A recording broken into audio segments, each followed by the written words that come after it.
Alors, quelle est la différence entre un lien karmique, une relation d'âme-sœur et une relation de flamme jumelle, sachant que pour moi, la relation de flamme jumelle, je vais la voir un petit peu différemment que comme on a tendance à le voir dans la vie. Donc j'ai pris des notes, je risque de regarder sur le côté par moment. Donc l'âme sœur, ça va être une relation qui va être très douce. Quand vous allez rencontrer cette personne, vous avez l'impression que vous vous connaissez. Ça va être, vous allez vous faire évoluer, vous allez vous accompagner, mais il va pas y avoir de heurts normalement, parce qu'on va y revenir encore après. Donc normalement, tout se passe bien avec cette relation. Vous pouvez reconnaître ce style de relation. Donc c'est une impression de connaître la personne. Vous êtes, vous vous sentez bien avec cette personne même quand vous ne parlez pas en fait. Vous arrivez à vous comprendre même dans le silence. Il y a du respect entre vous, il y a de la bienveillance, il y a de l'apaisement, vraiment quelque chose d'apaisé. Et vous vous faites grandir ensemble. Vous êtes vraiment dans l'évolution ensemble. Vous pouvez avoir plusieurs âmes sœurs, c'est totalement possible.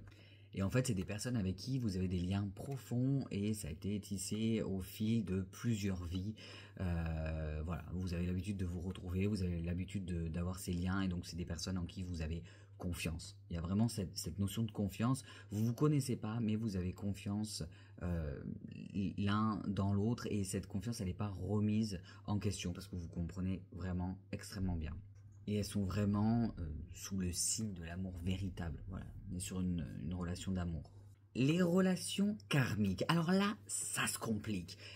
Je vais faire la distinction entre certaines relations karmiques, en fait, qu'il va falloir vivre. Donc, qu'est-ce que c'est? C'est des relations très très fortes que vous allez avoir avec des personnes. Comment vous allez les reconnaître déjà dans un premier point?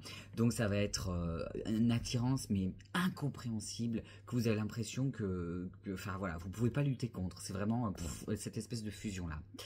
Vous vivez cette relation et assez vite va venir des schémas répétitifs sur lesquels il faut travailler. Vous avez tendance à vous faire un effet miroir, mais en fait pas dans vos bons côtés, ça va être vraiment dans vos côtés sombres. Vous allez vous faire ressortir vos plus grandes peurs, vous allez vous faire ressortir tout ce qui vous énerve, tout ce qui vous met en colère, tout ce qu'il faut travailler, et ça va faire mal en général. Il y a une grosse dépendance émotionnelle, l'autre c'est un besoin, voilà, c'est pas une envie, l'autre ça devient un besoin, il faut que vous soyez avec cette personne, il y a cette espèce de truc où il faut que ça fusionne. À la suite d'une rupture, donc de la rupture, si elle doit avoir lieu, donc il y a deux cas, donc si la rupture doit avoir lieu, vous avez vraiment la sensation que vous avez appris quelque chose. Là, on va parler d'une autre relation, c'est justement la relation où vous vivez une relation karmique avec une âme sœur. Donc là, il peut y avoir une séparation, ça va être très compliqué, aussi la relation va être très compliquée. En revanche, ça sera pas totalement toxique non plus. Il y aura cette notion d'amour, il y aura cette notion de respect de l'autre. Il y aura certains, alors ça je vais en revenir plus tard aussi, la notion de flamme jumelle. Donc certains voient les relations de flamme jumelle excessivement dans le chaos. Pour moi, ça, ce ne sont pas des relations de flamme jumelle. J'y reviendrai après. Pour moi, ce sont des relations d'âmes sœurs qui ont un lien karmique, qui ont des choses à nettoyer ensemble. Et là où on va voir d'une relation qui va être juste karmique, dans laquelle les gens vont rentrer dedans, se rentrer dedans, avoir beaucoup de fusion, se faire sortir leur peur, et une fois que ça va être nettoyé, paf, chacun va aller de son côté, ou une fois qu'on peut transcender ce schéma, on va aller chacun de son côté, et puis on n'aura plus rien à se dire. Les relations karmiques avec une âme sœur, ça va être quand même différent. Donc contrairement aux relations juste karmiques qui sont instables et destructrices, là il va quand même y avoir de la bienveillance en fait entre les personnes. Et c'est vraiment ça qui va faire la différence. Il y a une réelle, il y a ce côté aimant, mais ce côté aussi, aimant de s'aimanter, ce côté difficulté, mais aussi ce côté bienveillance. Même si ça va être extrêmement éprouvant quand même, hein, qu'on se le dise. Ne vous pensez pas épargné.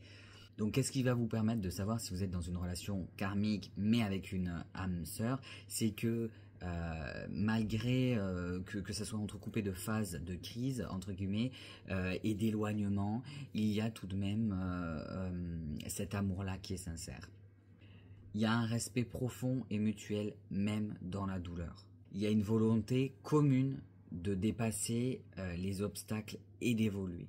Contrairement à la relation juste karmique où des fois il y en a un qui avance, l'autre pas du tout, et que il y en a un qui en aura peut-être rien tiré et l'autre qui aura plus appris.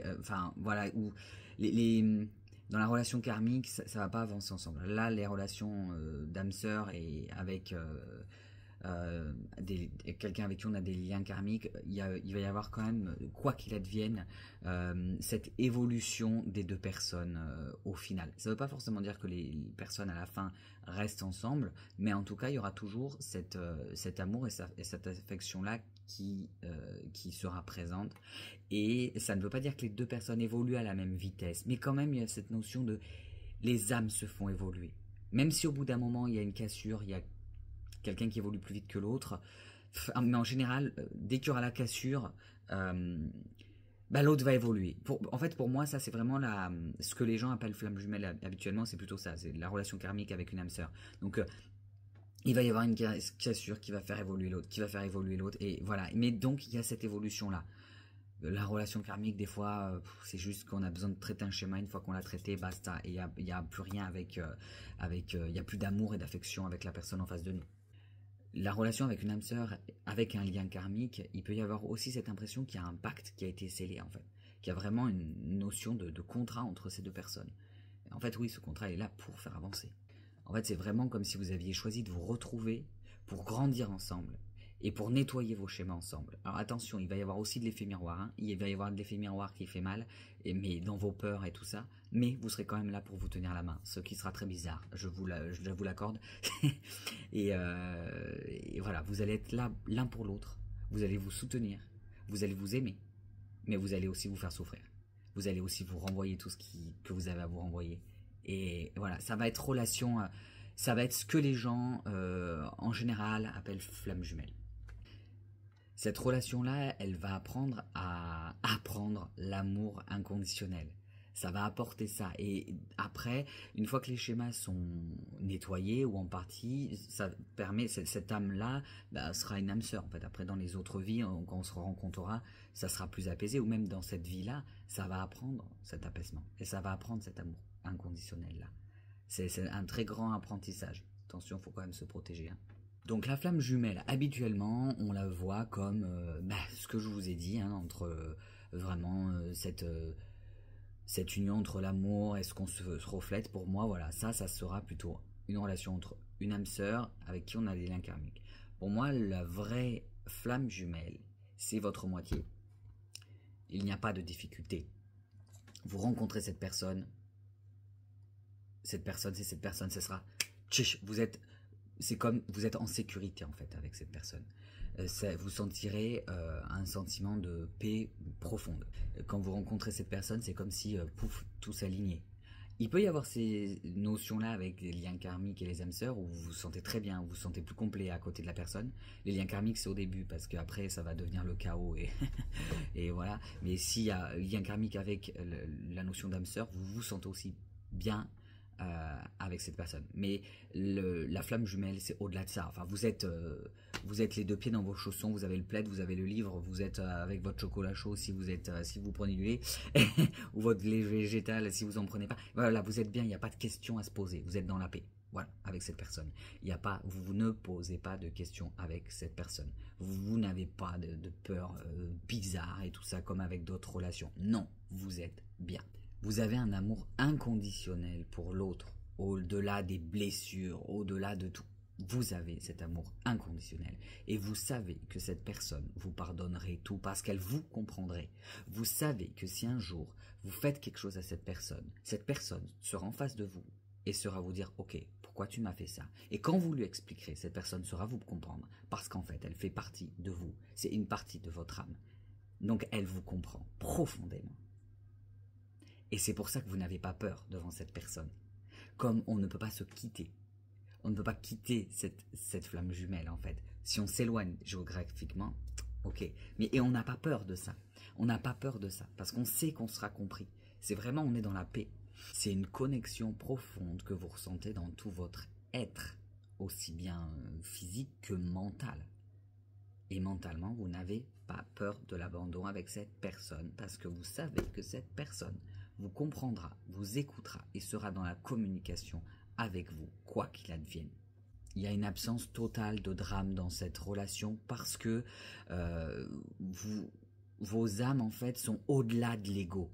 Voilà, c'est inexplicable, c'est comme ça, c'est au-delà de l'ego. Entre vous, il n'y a pas d'ego. C'est comme ça. Et surtout, ensemble, vous vibrez plus haut. Alors, on peut avoir cette impression avec les âmes sœurs aussi, mais ensemble, vous vibrez plus haut et vous avez tendance à œuvrer pour quelque chose en commun. Quand vous êtes ensemble, alors ça, vous pouvez aussi le retrouver avec les âmes sœurs, hein, cette impression de plus, de mieux vibrer. Là, vous avez cette impression-là, mais il y a aussi souvent cette notion d'œuvrer pour quelque chose de plus grand. Ou, en fait, quand vous êtes ensemble, l'amour que vous avez l'un pour l'autre, déjà, même si vous ne faites rien de concret dans la vie, je veux dire, juste d'avoir cet amour-là l'un pour l'autre, ça vibre autour de vous, cet amour inconditionnel-là. Donc, de ce fait, ça œuvre pour quelque chose de plus grand, parce que ça va œuvrer pour l'amour, pour le respect, pour la compréhension, pour la bienveillance, pour passer au-delà de l'ego. Donc cette relation-là ne va pas réveiller les blessures, au contraire de ce qu'on a l'habitude de penser. En tout cas, moi, ça va être ma vision des choses, hein. Chacun a la sienne. La mienne, ça va pas réveiller des blessures. Et si blessures il y a, elles ne vont pas être gênantes dans cette relation. Et il va y avoir peut-être cette guérison-là des blessures doucement l'un avec l'autre, où vous allez vous aborder au moment où vous pouvez. Vous allez rentrer dans les relations. Vous n'êtes pas obligé d'être en couple avec une flamme jumelle, mais si jamais vous devez vous mettre en couple, c'est que c'est bon à ce moment-là. Voilà, il n'y aura pas de heurts. Si jamais vous devez vous séparer, par contre, au niveau géographique, pour des raisons diverses et variées, voyage long, travail à l'étranger, vous étiez en cours ensemble, vous n'êtes plus en cours ensemble quand on est plus jeune, qu'on se rencontre assez jeune, oui, vous allez souffrir certainement, enfin souffrir du manque de l'autre, souffrir au début peut-être à la première séparation ça va être le chaos si vous êtes tout le temps ensemble et que là il y a ce déchirement de par la force des choses, mais cet éloignement ne va pas être dû à une dispute. Vous pouvez avoir de la tristesse, tout dépend l'âge, tout dépend aussi comment on travaille l'abandon avec soi-même, nos propres blessures. Si vous n'avez pas de blessures, d'abandon, de rejet, si vous êtes très bien dans les baskets, peut-être que vous allez vivre cet éloignement avec juste un manque. Maintenant avec les téléphones et tout ça, peut-être que vous n'allez pas sentir ça, parce que même si la personne est loin, vous êtes quand même connecté, quoi qu'il advienne. Mais des fois quand on est jeune, qu'on n'a pas tout travaillé, on peut avoir ce truc de « Ah mon Dieu, l'autre s'éloigne, on l'a plus toujours à côté de soi, on n'a plus sa béquille à côté de soi, on n'a plus son autre moitié à côté de soi. Mon Dieu, je vais devoir nager tout seul dans l'océan. » C'est plutôt pour ça que vous alliez ressentir éventuellement de la tristesse si votre flamme jumelle s'éloigne. Vous n'allez pas avoir de la rancœur, vous n'allez pas... c'est pas parce qu'il y a un conflit. Vous pouvez ressentir de la tristesse parce que d'un coup, vous êtes tout seul dans l'océan. Voilà. Même si vous sentez l'autre toujours connecté à vous. Avec cette personne, vous pouvez ne pas vous parler pendant 3, 4, 5, 6 ans. Quand vous revenez pour vous parlez comme si vous étiez vu la veille. C'est comme ça en fait. Il n'y a aucun souci, il n'y a pas de problème, il n'y a pas de conflit. C'est fluide, c'est inexplicablement sans conflit. C'est très particulier. Voilà. Je pense que j'ai fait le tour de ces différences-là entre les âmes sœurs, les liens karmiques et les flammes jumelles. Et sur ce, je vous dis à bientôt les gens.